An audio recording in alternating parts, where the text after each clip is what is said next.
మహా ఉన్నతమైనటువంటి కృపను బట్టి గడిచినటువంటి సిరీస్లో చాలా అద్భుతమైనటువంటి ఒక విషయాన్ని పూర్తి చేసుకోవడం జరిగింది.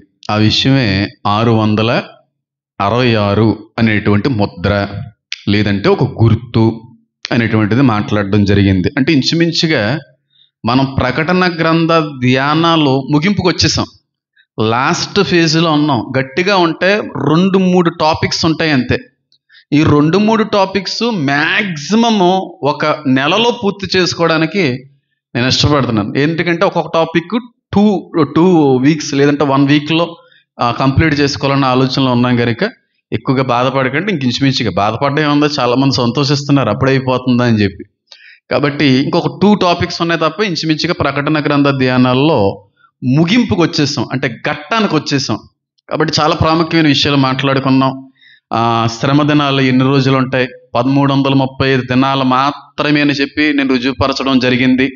యాంటీ క్రైస్ట్ కోసం ఆ ఆత్మ ఏంటి, లెవియాదాన్ అనేటువంటి ఆత్మ కోసం పడినటువంటి కష్టాలు బయట మనకు తెలియదు ఏం కాదు.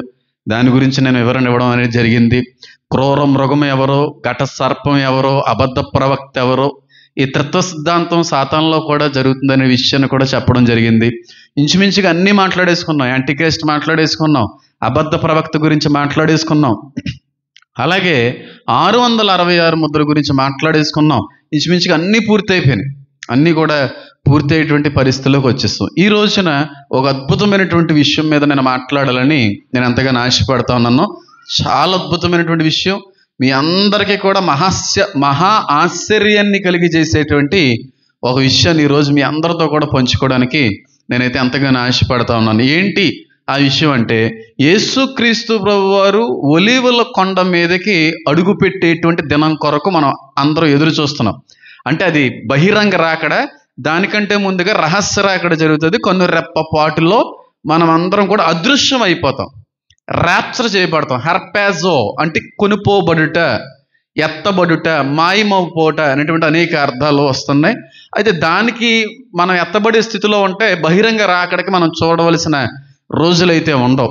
అయితే ఈ బహిరంగ రాకడ అంటే యేసుక్రీస్తు ప్రభువు వారు ఒలీవల కొండ మీద అడుగు పెట్టేటువంటి దినానికి మనం ఎంత దగ్గరగా ఉన్నాము అనేటువంటిది లేఖనానుసారమైన రీతిలో మీ అందరికీ రుజువుపరచడానికి నేను ఇష్టపడతాను. మనం ఉన్నది అంత్య దినాలని, మనం ఉన్నది ఆఖరి గడి అని, మనకి ఇంకా సమయం లేదని, రావలసిన వాడు ఆలస్యం చేయక రాబోచున్నాడు అని నేను చెప్పబోయేటువంటి ఆధారాల్లో ఒక అద్భుతమైనటువంటి ఆధారాన్ని ఈ రోజున మీ అందరి ముందుకు కూడా నేను తీసుకొని రావడానికి ప్రయత్నం అయితే చేస్తాను. అయితే కులంకుషంగా ఒక మాటలో చెప్పాలి అంటే, యేసుక్రీస్తు ప్రభువు రాకడ దగ్గర పడింది అని నమ్మడానికి, లేదంటే ఆయన రాకడకి ముందు జరిగేటువంటి నెరవేరేటువంటి ఒక విషయం మీద మనం ఈ రోజున ప్రస్తావన చేయడానికి ప్రయత్నం అయితే చేద్దాం. అంటే యేసుక్రీస్తు ప్రభువు వారు రాకడ సమయానికి ముందుగా జరగవలసినటువంటి ఒక పరిణామం ఉంది, జరగవలసినటువంటి ఒక విషయం ఉంది. అది జరగకుండా దేవుని రాకడ లేదు, రాదు. అది జరగాలి ఫస్ట్, ఎట్టి పరిస్థితుల్లో కూడా జరిగి తీరాలి. అది జరుగుతుంది లేదంటే జరిగింది అని అన్నప్పుడు మనకు ఒక నిదర్శనం ఏంటంటే, అమ్మ బాబాయ్ దగ్గర పడిపోయింది అని రాకడా అని నమ్మడానికి ఒక బలమైన ఆధారం. ఏంటి ఆ ఆధారం అంటే, ప్రకటన గ్రంథంలోనే దాని గురించిన చక్కటి ఆధారాన్ని పరిశుద్ధాత్మ దేవుడు యోహాను ద్వారాగా రాయించడానికి ఇష్టపడ్డాడు. చక్కటి ఆధారం, ఇంతకు మించిన ఆధారం నాకు తెలిసి బైబిల్లో నువ్వు ఎక్కడ ఎతికినా సరే ఇంకా దొరకదేమో. యుద్ధాలు జరుగుతాయి, అన్నీ జరుగుతున్నాయి లేదా, కొత్తగా ఏం కాదు, అన్నీ జరుగుతాయి. దేశం మీదకి దేశం యుద్ధ వార్తలు వినబడతాయి, జరుగుతున్నాయి లేవా? భూకంపాలు వస్తాయి, జరుగుతున్నాయి లేవా? మళ్ళీ చెప్తున్నా చూడండి, భయంకరమైనటువంటి భూకంప నష్టాలు ప్రపంచవ్యాప్తంగా జరుగుతాయి ముందు రోజుల్లో. ఈ 5-6 monthsలో ఇలాంటివి చాలా జరుగుతాయి. ఇంచుమించుగా తెలంగాణ కూడా హెచ్చరిక జారీ చేశారు శాస్త్రవేత్తలు, భయంకరమైనటువంటి భూకంపం వచ్చేటువంటి అవకాశం ఉందని. తెలంగాణ ఆంధ్రకి ఏం దూరం ఏం కాదు, మనకే ఉంటుంది ఆ తాకిడి, మనకే ఉంటుంది వైబ్రేషన్స్ అనేటువంటివి. భయంకరమైనటువంటి భూకంపం రాబోతుంది. ఇది కూడా నా డైరీలో రాసి పెట్టుకున్నాను. సేవకులు ఎవరు చనిపోతున్నారో రాసి పెట్టుకున్నాను. ఏ గాయకుడు యాక్సిడెంట్లో చనిపోతాడు అనేది రాసి పెట్టుకున్నాం. వీటన్నిటితో పాటుగా చాలా విషయాలు రాసి పెట్టుకోవడానికి దేవుడు కృపను అనుగ్రహించాడు. అయితే చాలా నష్టాలు ఉన్నాయి. చాలా ప్రపంచవ్యాప్తంగా ఆర్థిక వ్యవస్థ అంతా కూడా దిగజారిపోయేటువంటి పరిస్థితులు రాబోతున్నాయి. ఇవన్నీ కూడా జరగవలసినవి జరుగుతాయి కూడా. అయితే ఇవన్నీ కూడా ఒక ఎత్తు అయితే, ప్రకటన గ్రంథంలో ఆయన రాకడకు ముందు జరగవలసినటువంటి ఒక విషయం గురించిన ప్రస్తావన లేఖనాల్లో కనబడుతుంది. ఏంటి అనేటువంటిది ఈ రోజున మనం పరిశీలన చేయడానికి ప్రయత్నం చేద్దాం. ప్రకటన గ్రంథము 16వ అధ్యాయము, ప్రకటన గ్రంథము 16వ అధ్యాయము 12వ వచనాన్ని కానీ మనం చదివితే, దేవుని రాకడ దగ్గర పడింది అని ఎలా తెలుసుకోవాలనేటువంటి ఆలోచన ఒకవేళ ఎవరికైనా కలిగితే దానికి తగిన జవాబు అక్కడ ఆ వచనంలో కనబడతా ఉంది. దేవుని రాకడ దగ్గర పడింది అనడానికి. చూడండి, ప్రకటన గ్రంథము 16వ అధ్యాయము 12వ వచనాన్ని కన్నా మనం ధ్యానించినట్టయితే ఆ చోట ఒక చక్కటి మాట రాయబడి ఉంది. చూడండి, 6వ దూత తన పాత్రను యూఫ్రటీసు అనేటువంటి మహానది మీద కుమ్మరింపగా, తూర్పు నుండి వచ్చు రాజులకు మార్గము సిద్ధపరచబడినట్లు దాన్ని నీళ్ళు ఏమైపోతాయంట, ఎండిపోవాలి. యేసుక్రీస్తు ప్రభువారు రాకడ దగ్గర పడింది, ఆయన అడుగు పెట్టడానికి సమీప సమయం ఏర్పడింది అని ప్రతి ఒక్కరికి అర్థం కావాలి అంటే, యూఫ్రటీసు అనేటువంటి నది ఏం చేయబడాలి, ఎండిపోవాలి. అది ఎండిపోకుండా దేవుని రాకడ జరగదు. ఎందుకంటే లేఖన నెరవేర్పది. లేఖనాల్లో దేవుడు ముందుగా సంభవింపబోయేటువంటి విషయాన్ని చాలా బలంగా రాసి ఉంచినటువంటి సత్యం అది. కాబట్టి దేవుని రాకడకి మనం దగ్గరగా ఉన్నామా లేదని చెప్పి మనం గమనించుకోవాలంటే యూఫ్రటీస్ను మనం పరిశీలించాలి. ఏంటి యూఫ్రటీసు? యూఫ్రటీసు అనేటువంటి మహానదికి దేవుని యొక్క రాకడికి సంబంధం ఏంటి? అది ఎండిపోవడానికి దేవుని రాకడికి సంబంధం ఏంటి? అసలు ఎండిపోవడం ఏంటి? అసలు దీని వెనకాల ఉన్నటువంటి అర్థం ఏమై ఉన్నది అనేటువంటి అనేక విషయాలు ఈరోజు మీతో పంచుకోవడానికి నేను ఇష్టపడుతున్నాను. యూఫ్రటీసు అనేటువంటి నది అని రాయబడిందా? ఏమని రాయబడింది? మహానది. దాని వెనకాల బోల్డ్ అంత ఉంది.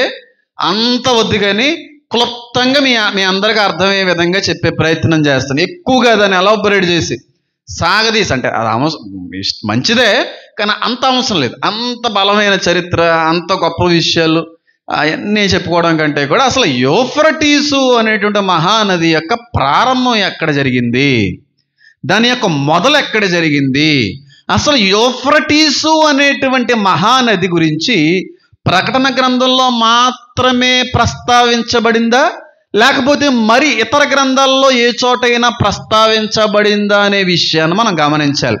అసలు యూఫ్రటీసు అనేటువంటి నది ఎక్కడ మొదలైంది, దాన్ని తయారు చేసిన వారు ఎవరు, దానికి ఆవిర్భావం అనేటువంటిది ఎక్కడ కనబడిందంటే మనకు కనబడిపోద్ది క్లియర్గా.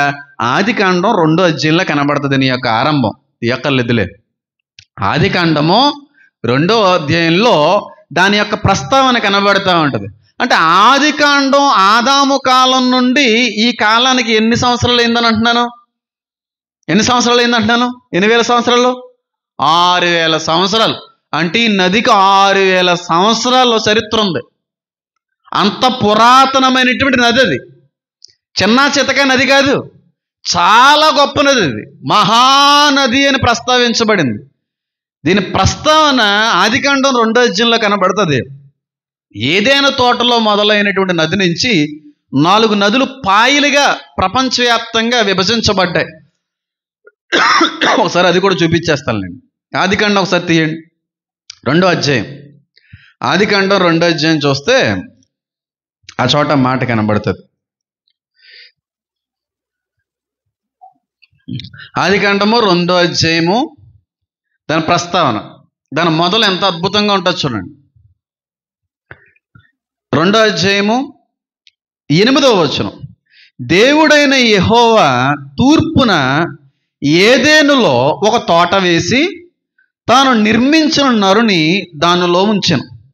మరియు దేవుడైన యెహోవా చూపునకు, అదంతా 10వ వచనం, మరియు చదవాలే, మరియు దేవుడైన యెహోవా చూపునకు రమ్యమైనదియు ఆహారములకు మంచిదియునైన ప్రతి వృక్షమును ఆ తోట మధ్యను జీవవృక్షమును మంచి చెడ్డలు తెలివినిచ్చే వృక్షమును నేల నుండి మొలిపించును. మంచి చెడు, ఆదాము పాపం చెయ్యక ముందే చెడు అనేటువంటిది కూడా కనబడుతుంది, గుర్తుపెట్టుకోండి. అవకాశం టైం వచ్చినప్పుడు మాట్లాడతాం, వీటికి మర్మాల గురించి మాట్లాడే పరిస్థితి వచ్చినప్పుడు మాట్లాడదాం. నేల నుండి మొలిపించను. మరియు ఆ తోటను తడుపుటకు ఏదెనులో నుండి ఒక నది బయలుదేరి అక్కడ నుండి చీలిపోయి 4 శాఖలాయెను.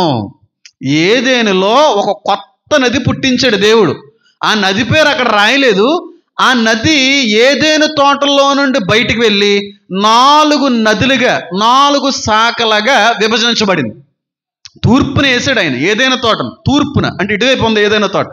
పరలోకం ఎటువైపు ఉంది? తూర్పున ఉంది. ఏదైనా తోట ఎటువైపు ఉంది? తూర్పున ఉంది. సూర్యుడు ఎటువైపు ఉదయిస్తా ఉన్నాడు? తూర్పున. దీని గురించి మాట్లాడితే నివ్విరిపోయే విషయాలు బయటపడతాయి. నివ్విరిపోయే విషయాలు. ఆ విషయంలో నేను చాలా బలపడ్డాను. కొన్ని విషయాల్లో అది ఆధారం చేసుకుని నేను జీవితాన్ని కూడా ముందుకు కొనసాగిస్తూ ఉంటాను.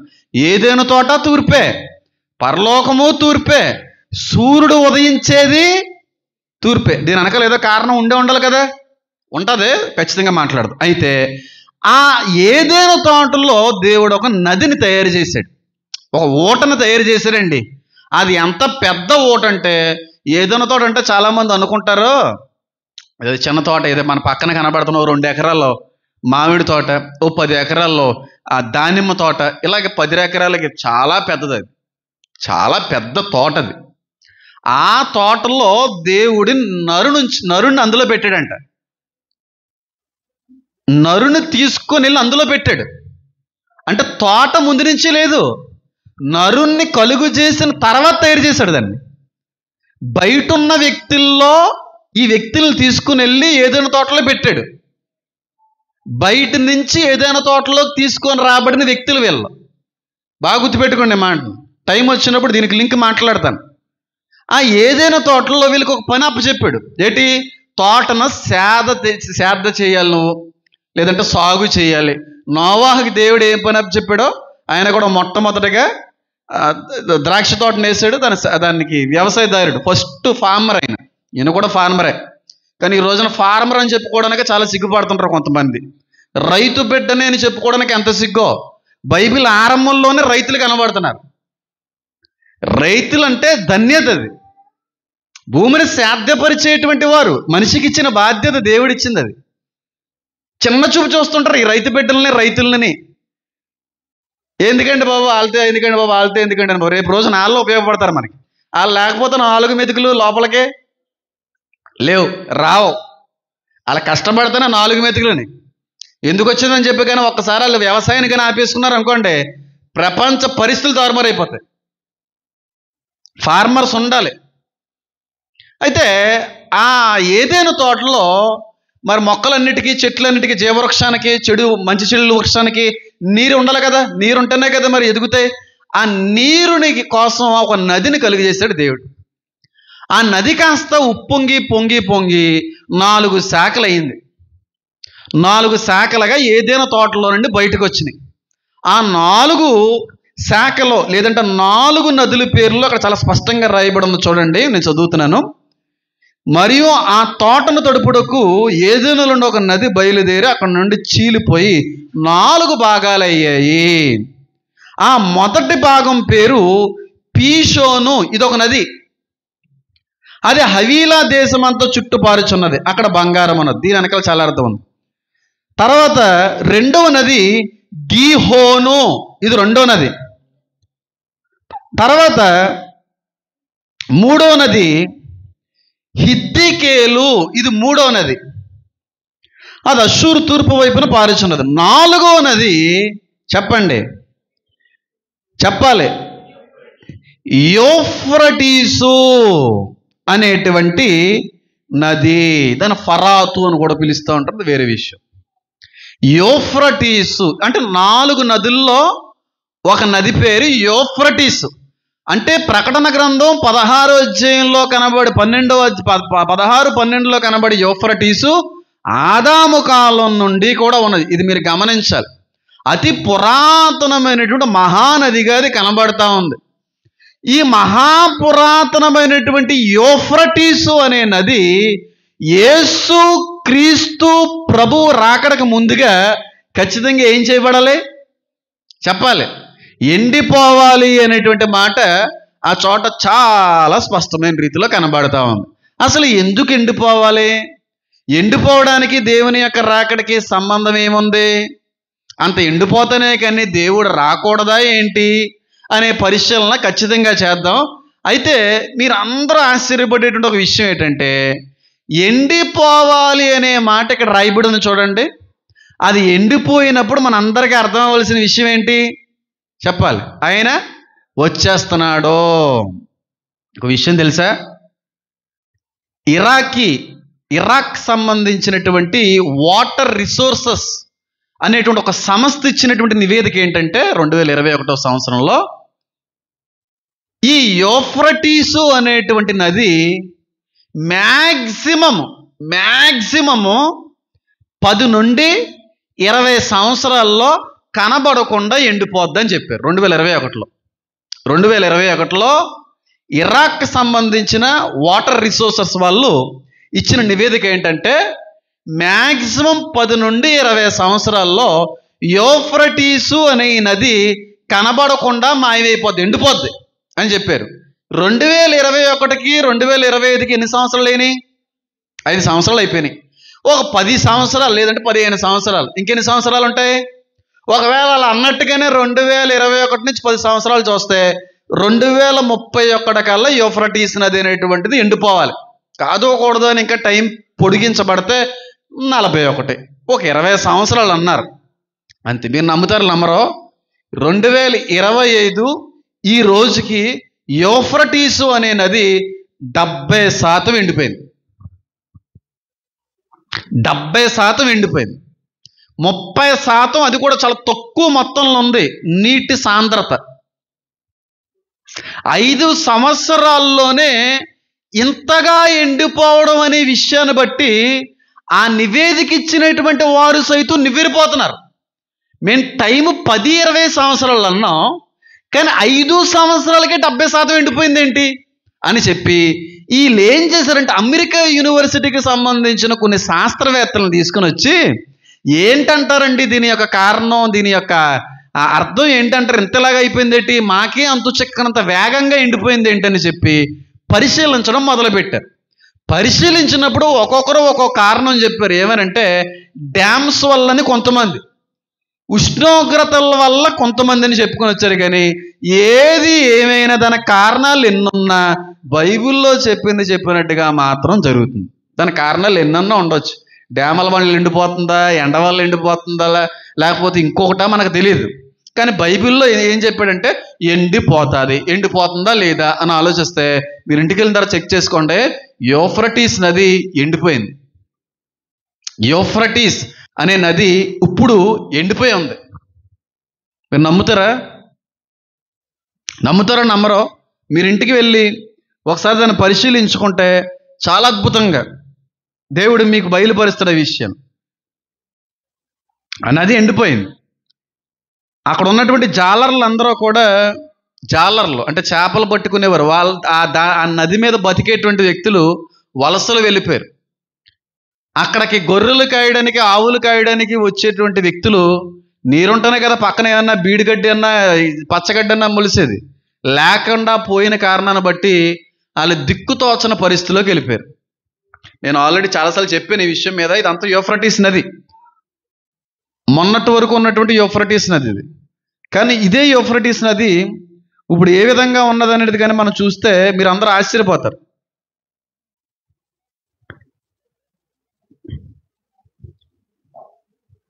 ఎండిపోయింది. ఇది నేను చెప్తున్న విషయం కాదు, చరిత్ర చెప్తున్న విషయం. ఎండిపోయింది ఇదంతా. అక్కడ ఉన్న వాళ్ళందరూ జాలర్లు, దిక్కుతోచన పరిస్థితుల్లో మా జీవనోపాధి ఎలారా, మా పిల్లల్ని ఎలా పెంచుకోవాలి, మా కుటుంబాన్ని ఎలా పోషించుకోవాలని ఏడుస్తున్నారు. ఎండిపోయిందా లేదా ఈ భూమి? ఇక్కడ పక్కన మనకు ఒక కాలువ ఉంది, ఏసం గారి ఇంటి దగ్గర కాలువ. అది ఎండిపోతే ఆ సాయిల్ అంతా, ఆ మట్టి అంతా హార్డ్ అయిపోయి బీటల కింద ఇంతంత బ్రిక్స్ కింద అయిపోతుంది. అలా అయిపోయింది, అంత డ్రై అయిపోయింది. అంటే ఆ నది కింద మాయిస్ట్ అనేది కూడా లేదు. వర్షాలు ఏమన్నా పడిన వెంటనే అదంతా ఆవిరైపోతుంది, మళ్ళీ నదిగా అది కట్టబడట్లేదు. ఇది నేను చెప్తున్న విషయం కాదు, చరిత్ర చెప్తున్నటువంటి విషయం. ఇశ్రాయేల్ భూభాగాలు చెబుతున్నటువంటి విషయం ఇది. యూఫ్రటీస్ నది 12వ వచనంలో ఉన్నట్టుగా ఎండిపోవాలి దేవుడు రాకడంటే. ప్రస్తుతం ఈ రోజున మీరు అక్కడికి వెళ్ళి ఎవరన్నా ఉన్నా అడిగినా అంతా ఎండిపోయింది, నీకు ఏం లేదని, కొంత మాత్రమే ఉందండి అంటారు. అంటే అర్థం చేసుకోవాల్సిన విషయం ఏంటి? ఎండిపోద్ది అన్నట్టుగా ఎండిపోయిందా లేదా? వస్తాను అన్నట్టుగా వస్తాడా లేదా? చివరి డేస్లో ఉన్నామండి. మనం ఎంత దగ్గరగా ఉన్నామంటే దేవుని రాకడ దినాలకి అంత దగ్గరగా ఉన్నాం. మ్యాక్సిమం, నేను చెప్తున్నాను ఇలాగని అనకూడదు, మ్యాక్సిమం 10 నుండి 20 సంవత్సరాల లోపు ఖచ్చితంగా జరిగి తీరాలి దేవుని రాకడ. నా అభిప్రాయం చెప్తున్నాను సుమి. ఒకవేళ జరగలేదని అన్నారు ఇంక మళ్ళీ నన్ను బ్యాట్ చేసే పరిస్థితులు ఉంటాయి. ఎందుకంటే ఆ దినం ఎవరికీ తెలియదు. మ్యాక్సిమం 10 నుండి 20 సంవత్సరాల లోపు ఖచ్చితంగా దేవుని యొక్క బహిరంగ రాకడ జరుగుతుందని నా అభిప్రాయం. 10 నుండి 20 సంవత్సరాలు పెద్ద విషయమా? నేను సేవలోకి వచ్చి 7 సంవత్సరాలు అయిందంటే నాకే నమ్మబుద్ధి కావట్లేదు. నాకు 7 years ఆఫ్ ఎక్స్పీరియన్స్ వచ్చేసిందా అని నాకే ఇప్పటికీ ఆశ్చర్యం వేస్తాను. 7 years నా జీవితంలో సేవకి సమర్పించుకొని ఇంకో 3 సంవత్సరాలు అంటే 10 years, అంటే ఒక దశాబ్దం పూర్తయింది. ఒక దశాబ్దం దగ్గరికి వచ్చేసాను నేను. అంటే అర్థం చేసుకోండి, కాలం ఎంత బేగా తిరుగుతుందో మీకు తెలియదేం కాదు. సంవత్సరం ఎన్ని నెల ఇది? జనవరి, ఫిబ్రవరి, March, April, 4th month. New year వచ్చి 4 months అయిపోయింది. నిన్న మొన్నే కదా భోజనాలు పెట్టుకుని తిన్నా అన్నట్టు అనిపిస్తుంది నాకు. 4 months అయిపోయింది. ఇంకెన్ని మంత్స్ ఉంది చెప్పండి? 10 అనకండి, నాకు పిచ్చెక్కిపోద్ది. చెప్పండి, 8 months ఉంది మ్యాక్సిమం. ఇంకా వర్షాకాలం వస్తే 3 నెలలు తెలియకుండా గడిచిపోతాయి. శీతాకాలం వస్తే 4 నెలలు ఇంకా అసలు తెలియకుండా గడిచిపోతాయి. ఒక్కొక్క సీజన్ ఒక్కొక్క 4 నెలలు కదా దేవుడు పెట్టినట్టుగా. ఫస్ట్ 4 సమ్మర్, రెయినీ, వింటర్, 12 నెలలు. అంటే వాతావరణం కూడా దానికి వ్యతిరేకంగానే నడుస్తుంది అనుకోండి. వర్షాలు వచ్చేస్తేనే మనం ఏం చెప్తాం ఇప్పుడు? ప్రకృతి విభిన్నమైనటువంటి పరిస్థితులు చాలా భయంకరంగా ఉంటాయంట. వర్షపాతం ఎక్కువ ఉంటుందని చెప్పి కొంతమంది వాతావరణ నిపుణులు చెప్తున్నారు. నిపుణులు మొన్న వెళ్ళిన 2 మీటింగ్స్లో పిచ్చ ఖరాబ్ అయిపోయింది మొత్తం. అయినా సరే దేవుడు అలా నిలబెట్టాడు. ఒకటి కిరణ్ పాల్ గారు నాది, ఆయన డేకి అయితే ఇంకా దారుణంగా ఉందంట. త్వరగా ముగించుకుని వెళ్ళిపోవాల్సి వచ్చింది. ఏదైనప్పుడు కూడా దేవుని రాకడ సమీపించింది, మనం ఉన్నది అంత్యకాలం అని చెప్పి మనం నమ్మడానికి బలమైన ఆధారం ఏదన్నా ఉందంటే యూఫ్రటీస్ నది ఎండిపోతుంది అన్నాడు. ఎండిపోతుంది కాదు, పోయింది, ఆల్రెడీ ఎండిపోయింది అది. ఇప్పుడు చెప్పండి, ఇంకా టైం పడుతుంది అంటారండి? ఇరాక్ వాటర్ రిసోర్సెస్ చెప్పినట్టుగా ఇది ఏంటండి 5 yearsకే 70% ఇంచుమించుగా లేకుండా పోయింది ఏంటని చెప్పి ఆ యూఫ్రటీస్ నది దగ్గరే దేవుడు 4 దేవదూతలను కూడా బంధించాడు. ఎప్పుడు బంధించాడు, ఎందుకు బంధించాడు అనేది ముందు రోజుల్లో చెప్తాను. ఆ కాలంలో బంధించబడినటువంటి దేవదూతల్ని దేవుడు కట్లు ఇప్పుతాడు, వాటి బంధకాలను ఇప్పుతాడు. ఆ వచ్చి సర్వనాశనం చేసేస్తాయి ప్రపంచం అంతటినీ కూడా. 4 దేవదూతలు అక్కడ బంధించబడి ఉన్నారు. కొంతమంది చెప్తా ఉంటారు, నేను దాన్ని పూర్తిగా ఏకీభవించను, కానీ కొంతమంది నిపుణులు అక్కడికి వెళ్ళి ఎండిపోయినటువంటి ఆ యూఫ్రటీస్ నది దిగువ భాగాన త్రవ్వుతూ ఉంటే ఒక రకమైనటువంటి గుహలు బయటపడ్డాయి. నది కింద గుహలు ఉంటాయా ఎక్కడనని? నది పైన ఉంటాయా చెప్పండి మీరే? నదిలో ఎక్కడన్నా గుహలు ఉంటాయా? కింద గుహలు బయటపడ్డాయి. ఇంకా కొంతమంది చెప్తారు, అది నేను పూర్తిగా ఏకీభవించను కానీ నేను చెప్తున్నాను అంతే. అక్కడ కొన్ని రాడార్స్ని పెట్టి పరీక్షిస్తే కొంతమంది ఏడుస్తున్నటువంటి ఏడుపులు ఆ రాడార్కి చిక్కినాయి ఆ యూఫ్రటీస్ నది దగ్గర. అంటే కొంతమంది క్రైస్తవ పెద్దలు ఏమంటారంటే, ఆ ఏడుస్తున్నటువంటివి ఏవో కాదు, బంధించబడిన దేవదూతలు ఏడుపులు అవి అని చెప్పి కొంతమంది అంటూ ఉంటారు. కేకలు పెడుతున్నటువంటి ఒక ఆడియో కూడా చాలా హల్చల్ చేసింది ప్రపంచాన్ని. బైబిల్ నిజం, బైబిల్ నిజమని చెప్పి నమ్మడానికి తగిన ఆధారాలు అన్నీ జరుగుతున్నాయి. నిన్న మొన్నటి వరకు కూడా అమెరికాలో చర్చిలన్నీ బార్లు అయిపోయినాయి అన్నారు. మీకు విషయం తెలుసా, 2024, 23 నుంచి ఎప్పుడో మునుపు ఎన్నడో లేనంతగా బైబిల్లో అమ్ముడైన దేశం ఏదైనా ఉందంటే అమెరికా. చాలా విస్తృతంగా బైబిల్ కొనుక్కున్నారండి చాలామంది, చాలా ఎక్కువ ఇప్పటికే కొంటున్నారండి బైబిల్స్ని. ఏముంది అసలు జరుగుతున్నటువంటి పరిస్థితులు అన్నీ చూస్తూ ఉంటే బైబిల్ని ఖచ్చితంగా మనం చదివి తెలుసుకోవాల్సిన ఎన్ని ఉన్నాయేమో అని బైబిల్ని చదవడం మొదలు పెడుతున్నారు చాలామంది. నాస్తికులు సైతం, క్రైస్తువులు సైతం చాలామంది బైబిల్ చదవని వాళ్ళే ఉన్నారు చాలామంది. ఏదో క్రైస్తువులు అనే పేరు అంతే. మళ్ళీ అలాంటి నామకార్థపు క్రైస్తువులు అందరూ బైబిల్ చదవడం మొదలుపెట్టారు. ఎందుకంటే జరుగుతున్నవన్నీ కూడా బైబిల్ ముందుగా చెప్పింది కనుక. స్పష్టంగా ముందుగానే దేవుడు లేఖనాల్లో వీటి గురించి బయలుపరిచాడు కనుక బైబిల్ మీద మక్కువ అనేక మంది చూపుతా ఉన్నారు. ఆ యూఫ్రటీసు అనే మహానది ఏమవుతుంది, ఎండిపోయింది. ఎండిపోతుందని కూడా అనకూడదు, ఎండిపోయింది అది. మళ్ళీ ఒకసారి చదువుతున్నాను చూడండి, 16, 12వ వచనం. 6వ దూత తన పాత్రను యూఫ్రటీసు అనే మహానది మీద కుమ్మరింపగా తూర్పు నుండి వచ్చు రాజులకు అది మార్గము సిద్ధపరచబడినట్లు దాని నీళ్లు పూర్తిగా ఎండిపోయేను. టోటల్లీ డ్రైడ్ అని ఉంది. పూర్తిగా ఇంక నీటి చొక్క లేకుండా అని అదంతా ఎండిపోవాలంటే 6 సంవత్సరాల నుంచి పారుతున్న నది ఏమైపోద్ది అన్నమాట, ఎండిపోద్ది. దానికి ఏదైనా తోటకి, దానికి ఆదాము కాలానికి ఎండిపోవడానికి లింకులు ఉన్నాయా? బోల్డ్ అని ఉన్నాయి. మాట్లాడదాం వాటి గురించి కూడా. అసలు ఎందుకు ఎండిపోవాలి? అది ఎండిపోవడానికి దేవుని రాకడికి సంబంధం ఏంటి? ఎండిపోవడం వల్ల వచ్చేటువంటి ప్రయోజనం ఎవరికి? అసలు ఎందుకు ఎండిపోవాలి? ఏదో దానికి కారణం ఉండాలి కదా. ఇప్పుడు ఆ ఎండిపోవాలని దేవుడి చిత్తంలో రాయబడి ఉంది, దేవుని యొక్క లేఖన నెరవేర్పు. ఎందుకు ఎండిపోవాలని దేవుడు ఆలోచన కలిగి ఉన్నాడంటే దాని కింద ఆన్సర్ ఉంటుంది. ఎందుకు ఎండిపోవాలో, ఎందుకు ఎండిపోవాలి? తూర్పు నుండి వచ్చే రాజులకి మార్గము సిద్ధపరచబడ్డానికి ఎండిపోతుంది అది. ఒకప్పుడు రోమన్ ప్రభుత్వంలో ఉన్న అధికారులు చెప్తారు ఈ నది గురించి, Euphrates is our barrier of security అనేవారు. ఈ నది మమ్మల్ని చాలా విధాలుగా కాపాడుతుంది, ఇది మాకు సెక్యూరిటీగా ఉపయోగపడుతుందని అనేవారు. అంటే శత్రువులు ఈజీగా వీళ్ళ మీదకి రాకుండా ఏం చేస్తుందన్నమాట, నియంత్రిస్తుంది, ఆపే ప్రయత్నం చేస్తూ ఉంది. వాళ్ళు రావడానికి ఆటంకపరిచేటువంటి ఒక నదిగా ఉంది. కానీ ఈ రోజున ఆ నది ఎండిపోయింది.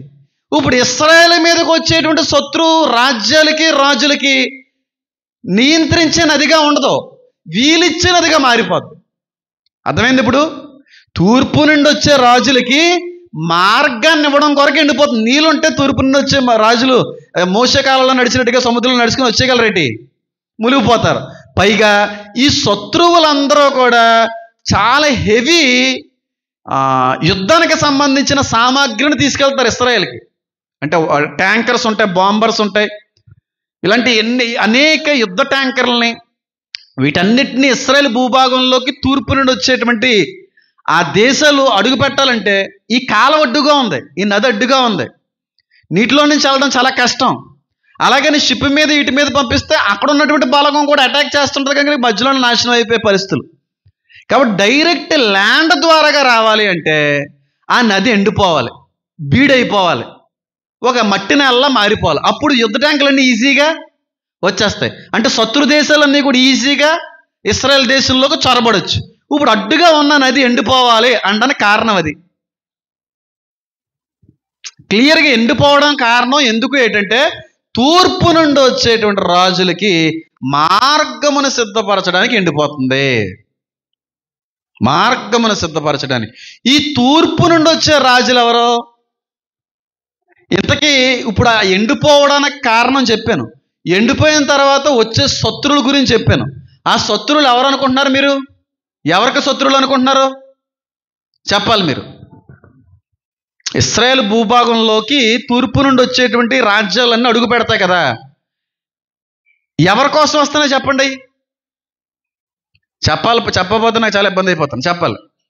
చెప్పండి, మిమ్మల్ని ఏమన్నా నేను చెప్పండి అమ్మా. శత్రు దేశాలు ఎందుకు వస్తున్నాయి ఇశ్రాయేల్ దేశానికి? ఎవరి కోసం చెప్పు. ఇశ్రాయేల్ కోసం. ఇంకెవరైనా చెప్తారా? ఇశ్రాయేల్ కోసమే కదా. చెప్పకపోతే ఎలాగండి? నాకు చాలా ఇబ్బంది పడుతున్నాను ఈ విషయంలో. చెప్పాలి, ఏదో ఒకటి చెప్పాలి. ఇశ్రాయేల్ కోసం వస్తున్నాయి, ఎవరి కోసం వస్తున్నాయి? ఇశ్రాయేల్ కోసం వస్తున్నాను. చేతులు ఎత్తండి. చేతులు సరిగ్గా ఎత్తాలి, సరిగ్గా ఎత్తాలి. ఎత్తకపోయిన వాళ్ళు నేను అడుగుతాను, ఎందుకు ఎత్తలేదని. ఇశ్రాయేల్ కోసం వస్తున్నాను వాళ్ళు చేతులు ఎత్తాలి. ఇంచుమించు అందరూ ఇశ్రాయేల్ కోసమే వస్తుంది. మీకు విషయం తెలుసా?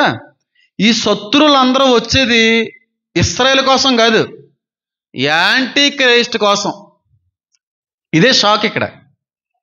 తూర్పు నుండి వచ్చేటువంటి రాజ్యాలు, రాజులు, సైన్యం అంతా ఇశ్రాయేల్ని నాశనం చేయడానికి రావట్లేదు. ఎవరి కోసం వస్తున్నాయి తెలుసా? యాంటీ క్రైస్ట్ని మట్టు పెట్టడానికి వస్తున్నాయి. అంటే నీకు అర్థం అవ్వాల్సిన విషయం ఏంటి తెలుసా? యాంటీ క్రైస్ట్కి అనేక దేశాలు ఏమైపోతాయి? శత్రువులు అయిపోతాయి.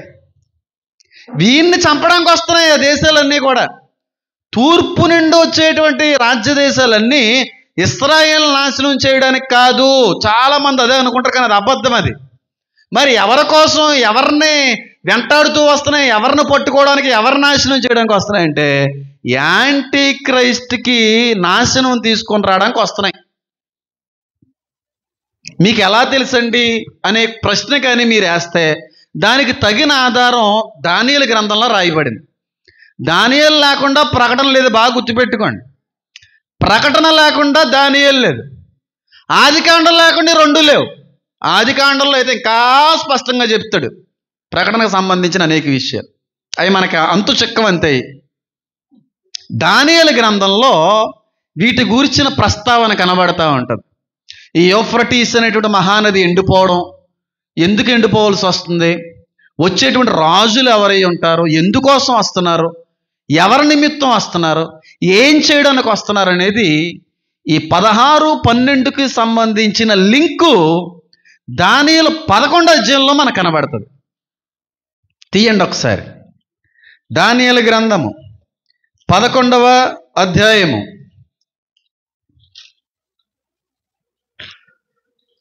దానియేలు గ్రంథము 11వ అధ్యాయం.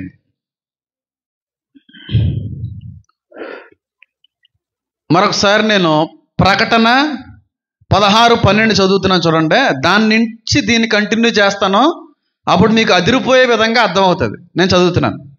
6వ దూత తన పాత్రను యూఫ్రటీసు అనే మహానది మీద కుమ్మరింపగా తూర్పు నుండి వచ్చు రాజులకు మార్గము సిద్ధపరచబడినట్లు దాని నీళ్లు ఎండిపోయెను. ఇప్పుడు దానియేలు 12:44. అంతటా తూర్పు నుండి ఉత్తరము నుండి వర్తమానములు వచ్చి అతని కలవరపరుచును గనుక అత్యాగ్రహము కలిగి అనేకులను పాడు చేయుటకు, నశింపజేయుటకు అతడు బయలుదేరును. ఇక్కడ ఎవరు వస్తున్నారు? తూర్పు నుండి వస్తున్నారు. 40వ వచనం నుంచి చదివితే ఈ కాన్సెప్ట్ మీకు అర్థమైపోతుంది. చూడండి, 11వ దానియేలు 40వ వచనం. అంత్యకాలమందు, జాగ్రత్త గమనించండి, అంత్యకాలమందు. ప్రకటన 16 ఏ కాలం? అంత్యకాలం. అంత్యకాలమందు దక్షిణ దేశపు రాజు అతనితో యుద్ధము చేయును. అతనెవరు? యాంటీ క్రైస్ట్తో యుద్ధం చేస్తాడు, యుద్ధము చేయును. మరియు ఉత్తర దేశపు రాజు రథములను, గుర్రపు రౌతులను, అనేకమైన ఓడలను సమకూర్చుకొని తుఫాను వలె అతని మీద పడి దేశముల మీదగా ప్రవాహము వలె వెళ్ళును. ఎవరి మీద తుఫాను వలె అటాక్ జరుగుతుంది? ఇశ్రాయేల్ మీద కాదు, యాంటీ క్రైస్ట్ మీద చాలా భయంకరమైనటువంటి దాడికి ఆ టైంలో కొన్ని దేశాలు ప్లాన్ చేస్తాయి. తూర్పు దేశంకి సంబంధించిన దేశాలు ఏంటో చెప్పండి. తూర్పు దేశానికి మనం చెప్పాను కదా, రష్యా, ఇండియా, చైనా, జపాను. ఆ మృగాల కోసం చెప్పాను కదా, మరి చిరతపుల కోసం, ఎలుగుబంటి కోసం చెప్పలేదా? సింహం కోసం. ఏ దేశాలతో పోల్చాను? ఇండియా యాంటీ క్రైస్ట్కి వ్యతిరేక దేశం అవుతుంది, అది కూడా చెప్తాను. చూడండి, అంత్యకాలం అందే తుఫాను వల్ల అతని మీద పడి దేశముల మీదగా ప్రవాహం వలె వెళ్ళును. అతడు ఆనంద దేశమును ప్రవేశించడం వలన అనేకులు కూలుదురు గాని ఏదోమీయులను, మోయాబీలను, అమ్మోనీయులలో ముఖ్యులను అతని చేతుల్లోనే తప్పించుకొనెదరు. వీళ్ళు ఎవరో మొన్న కూడా చెప్పాను నేను. ఒక మతానికి సంబంధించిన వారు, ఒక జాతికి సంబంధించిన వాళ్ళు వీళ్ళందరూ మిళితమైపోయారని చెప్పాను. అదంతా వాళ్ళు తప్పించబడతారంట. అంటే ఏ జాతి తప్పించబడుతుంది చెప్పొద్దు, మీకు అర్థమైతే చాలు. తప్పించబడతారు, చేతిలో నుండి తప్పించుకునేదురు. అతడు ఇతర దేశముల మీదకి తన సేనను పంపించి ఐగుప్తు సహా తప్పించుకున్నారు. అతడు విలువగల సమస్త బంగారు వెండి వస్తువులను, ఐగుప్తు యొక్క విలువగల వస్తువులంటిని వశపరుచుకుని లూబీలను కూషీలను తనకు పాద సేవకులుగా చేయను. అంతటి తూర్పు నుండి లూబీలు కూషీలు ఇప్పుడు ఉన్నారా అంటే అప్పుడున్న వాళ్ళు మళ్ళీ వస్తారం కదా, దాని గురించి కూడా మాట్లాడతాం. లూబీలు కీషీలు తనకు పాద సేవకులుగా చేయను. అంతటా తూర్పు నుండి ఉత్తరము నుండి వర్తమానములు వచ్చి ఇతను కలవరపరుచుని గనుక అత్యాగ్రహము కలిగి అనేకులను పాడు చేయటం నశింపజేయటకు అతను బయలుదేరను. కాబట్టి తన నగరు డేరాను సముద్రములకును పరిశుద్ధానందము గల పర్వతములకు మధ్య వేయను. అయితే అతని నాశనం రాకుండాకే సహాయం చేయవాడు ఎవడో కూడా లేకపోయేను అనేటువంటి మాట కనబడతా ఉంది. అంటే వీడు అప్పటికే ఇశ్రాయేలు భూభాగంలో తిష్ట వేసేసుకున్నాడు. అప్పటికే మందిరంలో హేయమైన వస్తువుని పెట్టేశాడు. అప్పటికే చచ్చి బ్రతికి బయటికి వచ్చేసాడు. ప్రతిమను కూడా చేయించేశాడు. ఇదంతా ఎప్పుడు జరుగుతుందంటే యూఫ్రటీస్ నదికి దీనికి సంబంధించి లాస్ట్ డేస్ అన్నమాట. ఇంకా లాస్ట్ రోజుల్లో జరుగుతుంది. వీళ్ళందరూ కూడా వీడికి వ్యతిరేకైపోయి వీడిని చంపడానికి ఈ మార్గాన్ని ఎంచుకుంటారు వాళ్ళు.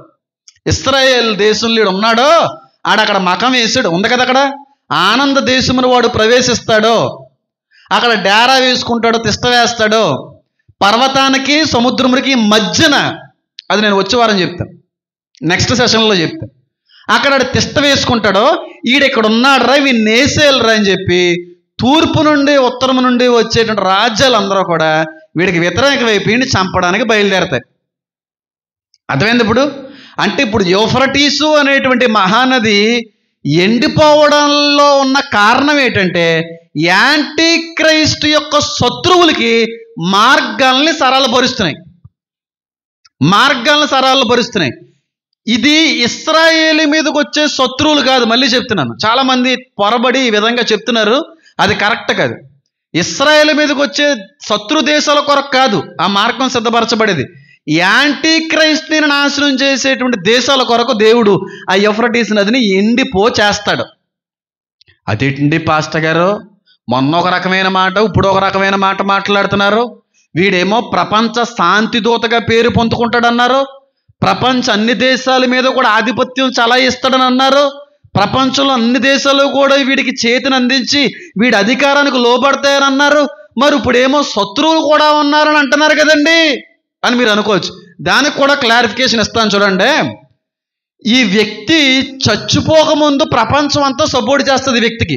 బాగా గుర్తుపెట్టుకోండి. ఈ వ్యక్తి చచ్చిపోకముందు వరకు కూడా ప్రపంచం అంతా ఈయన ఇష్టపడుతుంది, చచ్చిపోయిన తర్వాత కూడా ఇష్టపడుతుంది. కానీ ఎప్పటి నుంచి ఈ వ్యక్తికి ఇష్టపడిన దేశాలు శత్రువులు అవుతాయంటే నేనే దేవుణ్ణి అండం మొదలు పెడతాడు. ఈడు చనిపోయి బ్రతికిన తర్వాత ఏమో ఒక దేవుణ్ణి కనపరుస్తాడు. దేవుడి పేరొద్దు, మతం పేరొద్దు, మీకు అర్థమైతే చాలు. కొంతకాలానికి ఆ దేవుడు పక్కనెట్టి నేనే దేవుడిని అండం మొదలెడతాడు. ఈడు మారిపోతుంటాడు, ఒక విధంగా ఉండడు, ఒకే ప్లేస్లో ఉండడు, ఒకే దేవుడి కింద ఉన్నానని అండో. ఫస్ట్ ఏమో ఒక మతం అంతటినీ కూడా మభ్యపరచడానికి వాళ్ళ దేవుని వాడుకుంటాడు. నేను అందుకే మతాలను ఎప్పుడు కూడా తిట్టట్లేదు. ఏ మతాలైనా దేవుని బిడ్డలే, అది ఇస్లాం అయినా, ముస్లిం, హిందూ అయినా, క్రిస్టియన్ అయినా, వాడుకునేటువంటి వాడు సాతాను. వాళ్ళు మంచోళ్ళే, వాళ్ళు మభ్యపరచబడతారు. వాళ్ళు సైతం ఒక రోజు నీళ్ళ మీద తిరగబడతారు. ఒక మతం, ఆ మతం లోపరుచుకోవడానికి ఉపయోగించే దేవుడు ఆయన నన్ను బతికించడని చచ్చిన తర్వాత ఉపయోగిస్తాడు. కొంతకాలానికి ఇశ్రాయేల్లోకి అడుగుపెట్టే సమయానికి అబద్ధ ప్రవక్త ఏం చేస్తారంటే ఈయనే దేవుడు తన్ను తానుగా హెచ్చించుకుంటూ అని ఉందా లేదా ప్రకటన దానియేలు 7వ అధ్యాయంలో. ఫస్ట్ ఏమో ఒక మతాన్ని లొంగ తీసుకోవడానికి ఆ దేవుణ్ణి గొప్ప చేసి మాట్లాడతాడు. కొంతకాలానికి నేనే దేవుణ్ణి అంటాడు. నేనే దేవుణ్ణి అన్నప్పుడు వాడి పేరట వాడి ప్రతిభ చేయబడుతుంది, విగ్రహం చేయబడుతుంది. కొంతకాలానికి ఈడు మళ్ళీ ఇంకో షాక్ ఏమి ఇస్తాడంటే, నాకు దేవుడు ఇంకొకడు ఉన్నాడు, గొప్ప దేవుడు. ఆ దేవుడి పేరే ప్రాకారములు గల కొత్త దేవుని తీసుకొస్తాడు. పితరులు ఎరగని దేవుడు. అప్పుడు రివర్స్ అయిపోతారు అందరూ. ఓరి నాయనో, నువ్వు చాలా దొంగవరా, దుర్మార్గుడువరా, చాలా మమ్మల్ని మ్యానిపులేట్ చేసావు, మమ్మల్ని మోసగించేసావు. మొన్నటి వరకునేమో ఆ దేవుడు బతికించాడన్నావు, పోన్లే అని చెప్పి అందరం ఉన్నాము. తర్వాత నేనే దేవుడిని అన్నావు, అప్పుడు కూడా మేమేం అనలేదు. ఇప్పుడేమో కొత్త దేవుడిని తీసుకొచ్చావు నువ్వు. ఆ కొత్త దేవుడే ఏలియన్స్. చెప్పాను కదా, దాని మీద దీని విషయం పరిశీలించాం కదా.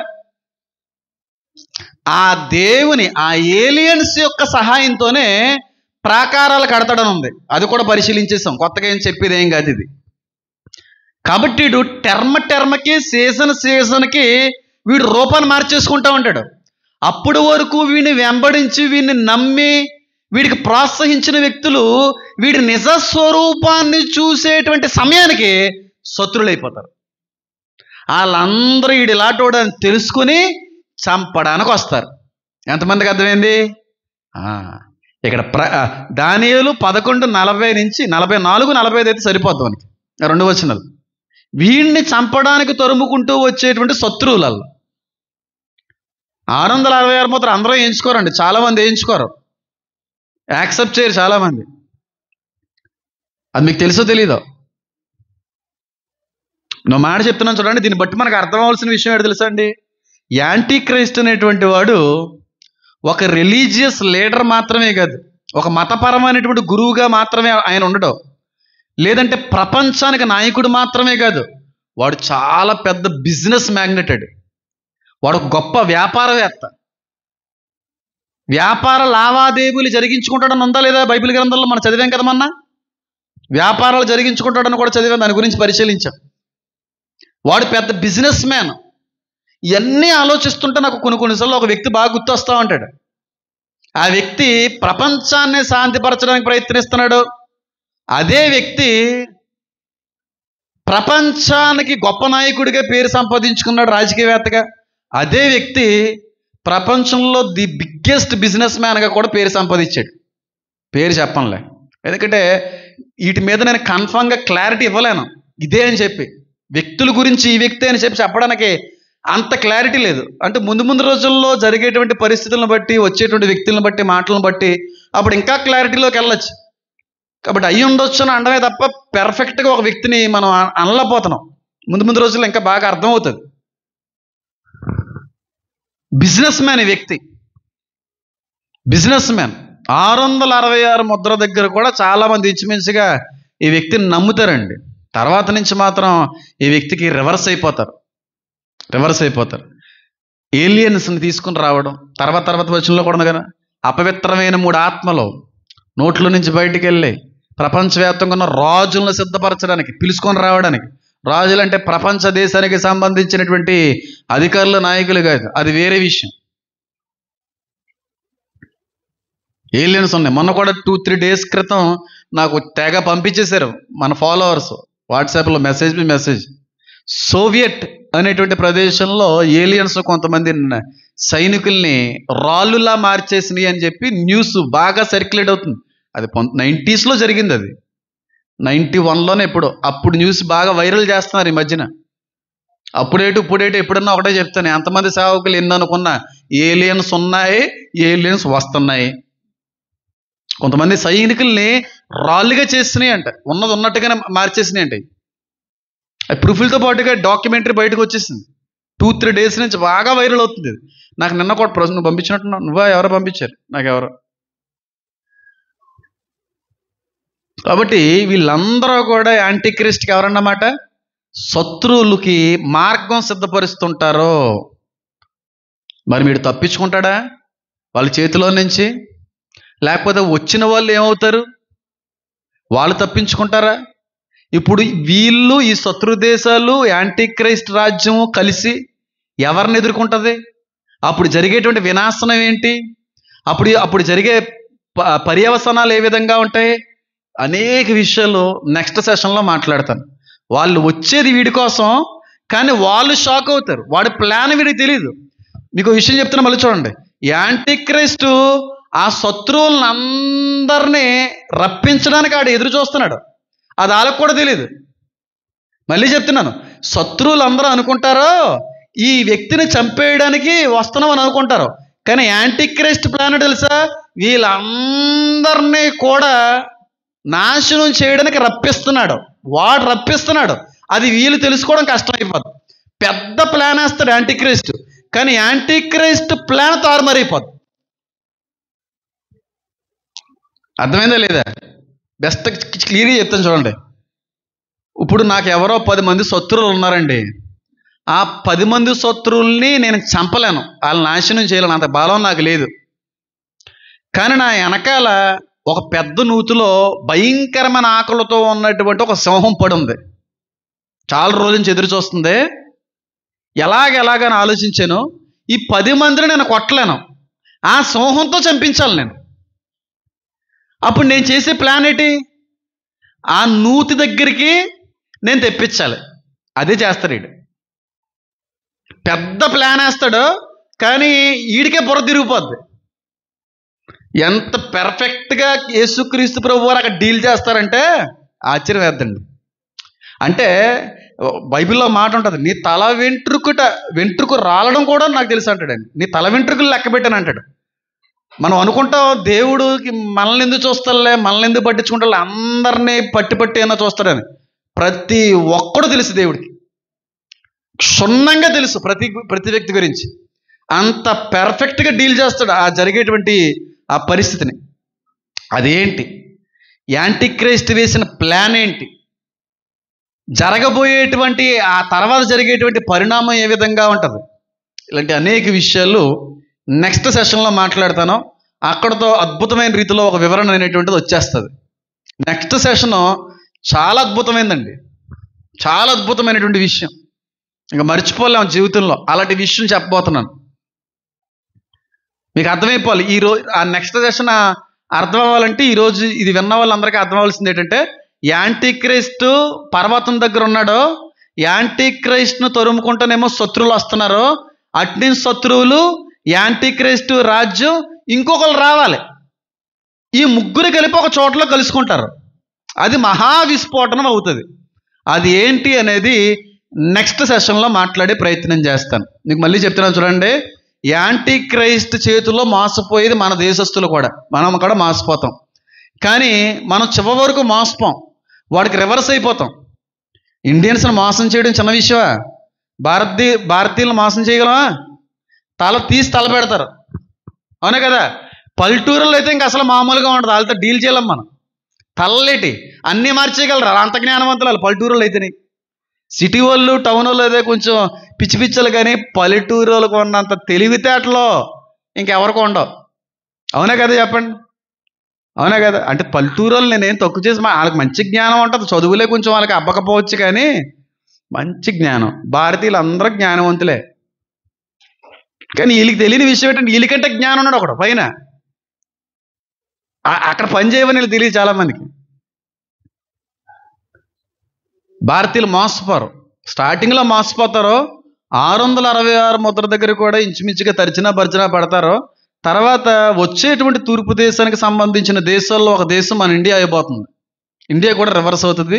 వాడిని చంపడానికి మనం కూడా ప్రయత్నం చేస్తాం. అప్పుడు జరిగేటువంటి విషయాలు ఇక ఇక్కడి నుంచి 3 టాపిక్లు ఉంటాయి.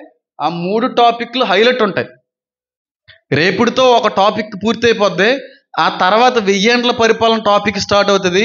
దాని తర్వాత ఆ 1000 ఏండ్ల పరిపాలన తర్వాత నూతన యెరూషలేము, దాన్ని నేను వివరించలేను. జస్ట్ ఒక్క క్లాసులో దాన్ని పూర్తి చేసేస్తాను. దాన్ని వివరించలేను. నేను ఎలా వివరించగలను? దేవుని యొక్క మహాపట్నాన్ని నేను వివరించలేను. దేవుని యొక్క పరలోక సన్నిధి నేను వివరించలేను. జస్ట్ అక్కడ వరకు నేను చెప్తాను. అంతకుమించి నేను చెప్పగలను. దేవుడి సహాయం అంటే చెప్పను, అంత వివరించలేను. దాన్ని ఎవడో వివరించలేదు పరలోకాన్ని. కాబట్టి 3 టాపిక్లు ఇంచుమించుగా క్లోజ్ అయిపోతాయి. ఒక నెలలో ఇంచుమించుగా అన్నీ క్లోజ్ అయిపోతాయి. కళ్ళు మూసుకోండి, ప్రార్థన చేసుకుందాం.